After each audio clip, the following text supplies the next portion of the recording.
Selamat pagi anak-anak MIS semuanya.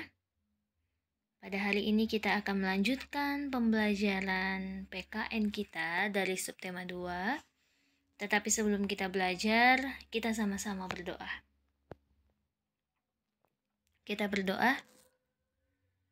Tuhan Allah Bapa kami yang bersemayam di dalam kerajaan sorga, puji dan syukur kami panjatkan kehadirat-Mu Tuhan, oleh segala berkat dan kasih Tuhan kepada kami hingga pada saat ini. Saat ini Tuhan, anak-anak kami akan belajar. Tuhan memberkati mereka dimanapun mereka berada, menuntun mereka agar kiranya setiap pembelajaran yang mereka dengarkan, mereka dapat mengerti. Ini doa kami Tuhan, di dalam nama Yesus kami berdoa dan mengucap syukur. Amin. Oke, baik.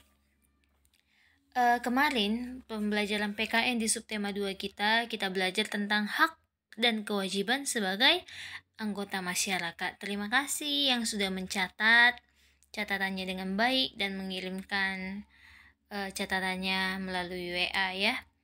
Oke, hari ini kita belajar tentang tanggung jawab keluarga. Keluarga adalah mereka yang tinggal serumah. Keluarga terdiri dari ayah, ibu, dan anak. Masing-masing mempunyai peran dan tanggung jawab berbeda. Ya, jadi kita ini masing-masing punya apa? Masing-masing punya keluarga, ya kan?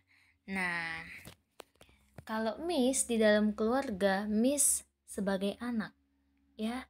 Nah, Miss punya bapak, Miss punya mama, Miss punya abang, punya adik juga, ya. Pasti kalian seperti itu juga, kan? Nah, jadi di dalam keluarga itu, baik ayah, baik ibu, baik anak, semuanya mempunyai peran dan mempunyai tanggung jawab yang berbeda, ya. Nah, baik. Kita lihat di sini tanggung jawab keluarga sebagai ayah. Nah, kedudukan ayah sebagai kepala keluarga artinya ayah yang memimpin keluarga tersebut, ya. Nah, ayah bertanggung jawab terhadap kesejahteraan keluarga. Ayah harus melindungi keluarga. Ayah bekerja mencari nafkah. Ayah bekerja untuk mencukupi kebutuhan keluarga, ya. Nah, jadi seorang ayah itu punya tanggung jawab yang besar bagi keluarga, ya. Mencari nafkah, mencukupi kebutuhan, melindungi keluarga, ya. Itu bukan hal yang gampang, itu hal yang berat, ya.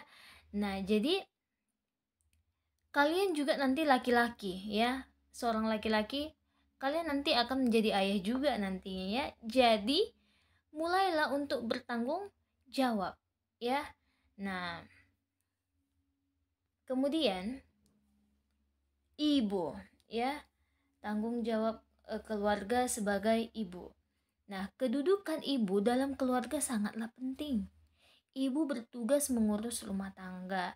Ibu menyiapkan makanan dan mengurus anak. Tugas ibu sangat berat tetapi mulia. Tadi kita udah tahu ayah pekerjaannya bagaimana, ya kan? Nah, ibu berat juga tugasnya, ya. Mengurus rumah tangga. Apa-apa yang ada di dalam rumah tangga itu, apa yang terjadi, apa yang mau dibeli, apa yang menjadi kebutuhan, apa yang mau dimakan, semuanya itu tanggung jawab siapa? Ibu, ya.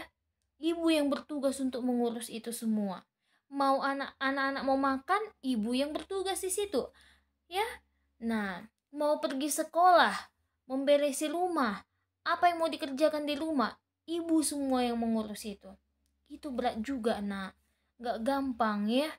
Lain lagi kalau anaknya nakal. Aduh, naik rambut mamanya semuanya, kan? Nah, jadi semuanya mempunyai tanggung jawab. Sekarang kita lihat sebagai anak. Oh, kita anak walaupun kita dinafkahi, walaupun kita diurus, bukan berarti kita lepas dari tanggung jawab. Nah, kita lihat di sini. Anak mempunyai peran dalam keluarga. Anak harus patuh kepada orang tua. Anak harus menghormati orang tua dan belajar dengan baik. Jangan biasakan menunda pekerjaan, rajin dan giatlah dalam belajar, ya. Nah, jadi kita sebagai anak ya, kita harus apa? Patuh kepada orang tua. Orang tua kita akan mengarahkan kita ke jalan yang apa? Ke jalan yang baik. Nggak ada orang tua yang mau anaknya nggak berhasil. Nggak ada orang tua itu yang tidak mendoakan kamu. Tidak ada orang tua yang tidak memberikan nasihat kepada anaknya bagaimana supaya anaknya itu menjadi anak yang berguna nantinya. Ya, jadi setiap apa yang dikatakan oleh orang tua, baik itu ayah, baik itu ibu, patuhilah mereka.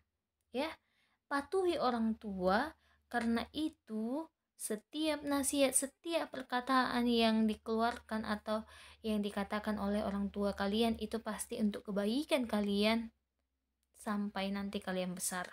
Ya. Nah, kemudian harus dihormati siapa? Dihormati orang tua.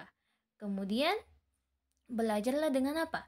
Belajar dengan baik. Nah, orang tua kita itu ada masanya nanti mereka akan apa? Akan tua ya. Kalau mereka sudah tua, mereka nggak mampu untuk bekerja seperti sekarang lagi. Oh, tugas untuk menafkahi mereka itu menjadi tugas kalian ya. Nah, bagaimana caranya kalian membahagiakan orang tua kalau sekarang kalian malas-malasan belajar, malas-malasan bekerja? Yang ada itu nanti akan menjadi kebiasaan bagi kalian, ya. Kebiasaan bagi kalian untuk bermalas-malasan. Kalau malas-malas, kata orang tua zaman dahulu, rezeki kita nanti dipatok ayam, ya. Nah, artinya akan lebih cepat orang mendapat rezeki orang yang giat ya, orang yang rajin ya. Nah, daripada orang yang apa? Orang yang malas-malas. Nah, lagi siapa yang mau pakai orang yang malas-malas ya kan?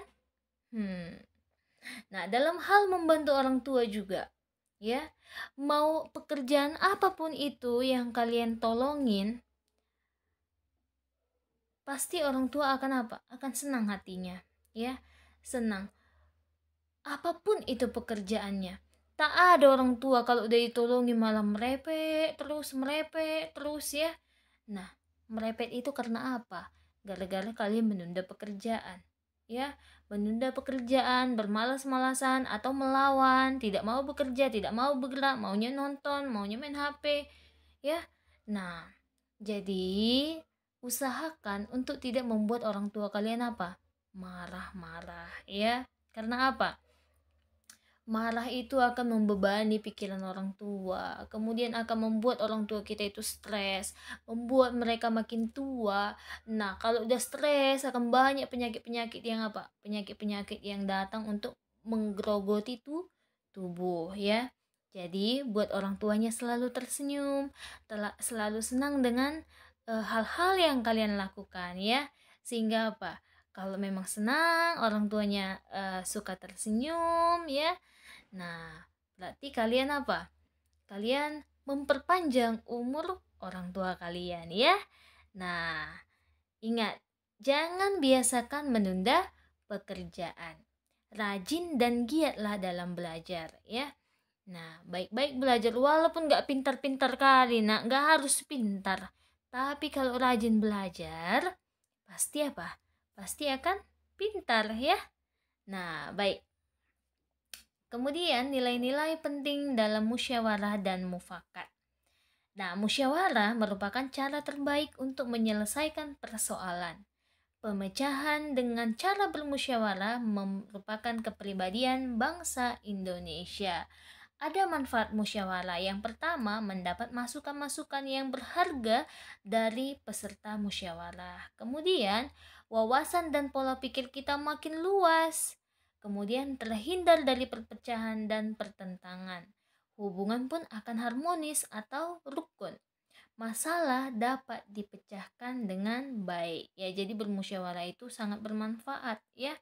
Aturan kita tadi yang nggak tahu harus seperti itu, kita bisa tahu ya dari pendapat orang lain ya. Kemudian apa? Masalah yang kita punya itu akan apa? Dipecahkan dengan baik. Kemudian hal yang tidak boleh dilakukan dalam musyawarah, memberi persoalan yang sulit, perbedaan pendapat yang tidak akan menemukan penyelesaian, pertentangan, pertengkaran ya. Jadi kalau bermusyawarah itu kita dengarkan baik-baik pendapat orang ya. Jangan mau eh, pendapat kita aja didengarkan. Itu egois namanya. Kalau memang seperti itu yang kita ungkapkan di dalam musyawarah, terjadilah apa? Pertengkaran atau pertentangan ya. Jadi nggak boleh. Kita dengarkan baik-baik pendapat orang. Kalau memang baik pendapatnya itu kita pikirkan, oh berarti nggak apa-apa lah. Lebih baik kita apa? Kita ikut aja ya. Nah, tapi kalau memang kita rasa bertentangan, boleh kita berbicara, tetapi jangan menimbulkan yang namanya pertengkaran ya.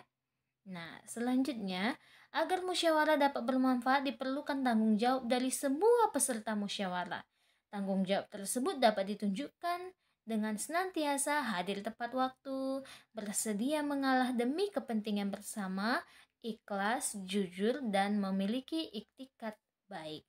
Baik, PR kalian mengerjakan evaluasi subtema 2 mata pelajaran PKN. Oke, terima kasih anak-anak Miss. Selamat mengerjakan. Tuhan memberkati.